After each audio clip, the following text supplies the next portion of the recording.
ہم لوگ اچھے لوگ نہیں، ہم لوگ اچھے لوگ نہیں۔ ہم لوگوں نے ماں باپ کو پہچانا نہیں۔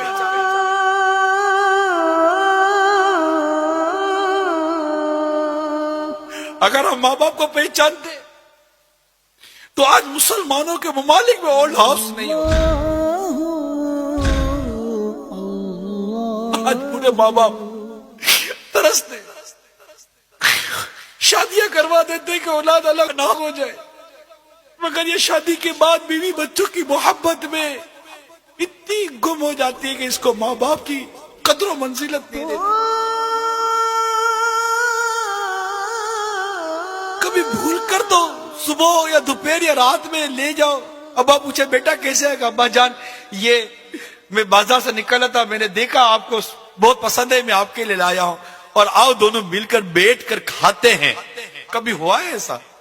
باپ جب نکلتا تھا تو آپ کی پسند کا پھل لاتا تھا کہ میرے بیٹے کو آم پسند ہے، نہیں میرے بیٹے کو کیلا پسند ہے، میرے بیٹے کو سیب پسند ہے۔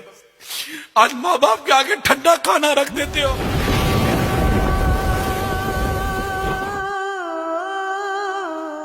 اس دن کو یاد کرو جب بیٹا کہتا تھا امی آج کڑھائی کھانے کا جی چاہ رہا ہے، ماں کی طبیعت ٹھیک ہو یا نہ ہو تم کڑھائی پکا کر کھلاتی تھی۔ اور مامتا کیا چیز ہے، ہوٹل تھی ان بچوں وہ ماں کو باورچی نہیں تھی۔ کی مر جاتی ہے۔ آج تو گھر کا سامان لاتے تو بیوی بچوں کے لیے چھپا کر لاتے کہ ماں باپ دیکھ نہ لے۔ ارے ایسا سلوک تو مت کرو ماں باپ کے ساتھ، تمہارے ماں باپ ہیں، ان سے پیار کرنا سیکھو۔ تمہاری ایک چیخ کی پکار سن کر ماں باپ کا دل دہل جاتا تھا، دوڑتے ہوئے بھاگتے تھے۔ آج بوڑھی ماں بستر سے گر کر الٹی پڑی ہوئی ہے، تم کو اٹھانے کی فرصت نہیں ہے۔ تم ان کو خوشی دینے کے لیے اپنا وقت قربان نہیں کر سکتے۔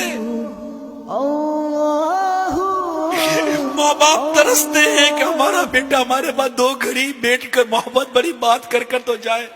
تم جب 5 یا 6 سال کے تھے، پاؤں میں درد ہوتا تھا تو چیختے تھے ماں پاؤں میں درد ہوتا ہے، ماں پوری رات بیٹھ کر تمہارا پاؤں دباتی تھی۔ دن میں 12 مرتبہ تمہارا بخار چیک کرتے تھے۔ ہم غلط کر رہے ہیں، ہم اپنے ماں باپ کے ساتھ غلط کر رہے ہیں۔ اللہ ہم سب کو ہمارے ماں باپ کی قدر کرنا نصیب فرما دے، ان کی عزت کرنا نصیب فرما دے، ہمارے ماں باپ کا احترام کرنا نصیب۔